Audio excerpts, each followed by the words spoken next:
what is first aid? First aid is the initial assistance provided to someone who is injured or suddenly ill, aimed to preserving life, preventing the condition for worsening, and promoting recovery. So, how to give first aid? When giving first aid, start by ensuring your own safety and assessing the situation. If it's safe, check the victim's responsiveness by gently shaking them and asking if they are okay.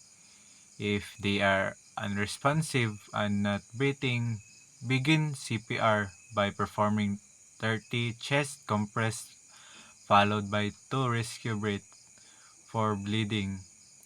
Apply direct pressure with a clean cloth and elevate the injury if warm and calm. Address specific injuries appropriately, such as cooling, burns under running water, and immobilized fractures. Throughout the process, monitor the victim's condition closely until professional help arrives. Saying calm and reassuring the victim is crucial, and it's advisable to take a certified first aid and CPR courses to enhance your skills and confidence.